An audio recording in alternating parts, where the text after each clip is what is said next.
Richard Carson checked his watch for the third time. 5 minutes. That's all he'd promised his sister Jennifer. 5 minutes at this carnival, meeting another woman she'd insisted was absolutely perfect for him. At 52, Richard had built Carson Technologies from the ground up. He understood spreadsheets and quarterly reports. What he didn't understand was why everyone thought he needed fixing. The carnival lights flickered across his pressed white shirt as he stood near the cotton candy stand, feeling ridiculously out of place in his tie and dress pants. Families swirled around him. Children's laughter mixed with carousel music. Then he heard it. A sound that made him forget about his watch entirely. Pure, unrestrained laughter. The kind that comes from deep in the belly, the kind that makes everyone nearby want to smile. He turned toward the sound. She stood at the ring toss booth. Her blonde hair pulled up in a messy bun, wearing a simple yellow sundress with a soft blue cardigan draped over her shoulders. She was laughing so hard at her terrible aim that she had to wipe tears from her eyes. The carnival worker was laughing too, charmed by her joy. "You must be Richard," she said, walking toward him with that same bright smile. "I'm Margaret, Maggie. Your sister showed me your picture. I hope you don't mind." "I'm terrible at describing people." Richard found himself smiling back. The laughter. "That was you?" "Oh, that." Maggie's cheeks flushed slightly. "I was trying to win a stuffed bear. Missed every single throw. I think the rings are magnetic or something." She paused, studying his formal attire. "You look like you're headed to a board meeting, not a carnival." "I came straight from the office," Richard admitted. "I was planning to stay 5 minutes and leave." Maggie finished gently. "Jennifer told me. She also told me you've been married to your company for 20 years. Since your divorce." Richard felt his defenses rising, but something about Maggie's tone wasn't judgmental. It was simply understanding. "What did Jennifer tell you to say to make me stay?" he asked. Maggie laughed again, that wonderful sound. "Nothing. She said you'd either want to stay or you wouldn't. She just hoped the carnival would remind you of something." "Remind me of what?" "Being young, I suppose. Back when a Friday night meant possibility instead of spreadsheets." Richard was quiet for a moment. He looked around at the carnival, really looked at it. The lights did remind him of something.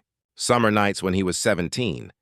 Before the business, before the divorce, before he'd forgotten how to do anything except work. "I'm 52 years old," he said quietly. "What am I doing at a carnival?" "I'm 50, Maggie replied softly. "And I'm here because life is short, Richard. My husband passed away 4 years ago. Heart attack. He was only 53. She smiled, but her eyes held old sadness. "He always said we'd travel when he retired. We'd see the Grand Canyon, learn to dance, take that cooking class in Italy." "I'm sorry," Richard said, and meant it. "Thank you." Maggie looked up at the Ferris wheel, its lights painting the evening sky. "After he died, I realized we'd spent so much time planning for some day that we forgot about today. So now when my friend suggests a carnival on a Friday night, I say yes, even to blind dates with workaholic CEOs. Richard couldn't help but smile. "I should probably be offended." "You should probably be honest," Maggie said gently. "When was the last time you did something just because it sounded fun?" Richard thought about it. Really thought about it. "I don't remember." Maggie held out her hand. "Then let's start with cotton candy. It's been calling my name since I got here, and I refuse to eat it alone like some kind of sugar-obsessed hermit." Richard looked at her outstretched hand. He thought about his empty house waiting, his inbox full of emails, the quarterly reports on his desk. He took her hand. They walked through the carnival like teenagers, sharing blue cotton candy that turned their tongues ridiculous colors. Maggie made him try the ring toss, where he failed just as spectacularly as she had. They rode the Ferris wheel, and at the top, when the wheel paused, leaving them suspended against the stars, Maggie told him about her late husband. "Tom was a teacher," she said. "High school English. He loved poetry, if you can believe it. Used to recite Frost while doing the dishes." She smiled at the memory. "He taught me that life isn't meant to be endured. It's meant to be tasted. Every bit of it." "He sounds like he was a good man," Richard said. "He was, and he'd want me to be happy. To live." Maggie turned to Richard. "What about you? What made you stop living?" No one had ever asked him that before. Not so directly, not with such gentle concern. Fear, I think, Richard heard himself say. After the divorce, I threw myself into work because it was the one thing I could control. The one thing that wouldn't leave me. But somewhere along the way, I forgot there was anything else. It's not too late, Maggie said simply. It's never too late. The Ferris wheel started moving again, and when they reached the ground, Richard didn't let go of her hand. They walked and talked until the carnival began closing. Richard learned that Maggie was a librarian who loved mystery novels and couldn't bake to save her life. She learned that Richard had once dreamed of being an architect, that he loved old jazz, and that he hadn't laughed, really laughed, in years. I should go, Richard finally said, though he didn't move. It's late. It is, Maggie agreed. She reached up and straightened his tie, which had gone slightly crooked. Thank you for staying longer than 5 minutes. Thank you for making me want to. Maggie smiled. Would you like to not plan something for next weekend? Maybe just see what happens? Richard thought about his calendar, full of meetings and obligations. Things that had seemed so important this morning suddenly seemed far less vital. I'd like that very much, he said. As he drove home that night, Richard called his sister. You're calling me at 11 p.m., Jennifer said, her voice thick with sleep. This is either very good or very bad. It's good, Richard said, and realized he was smiling.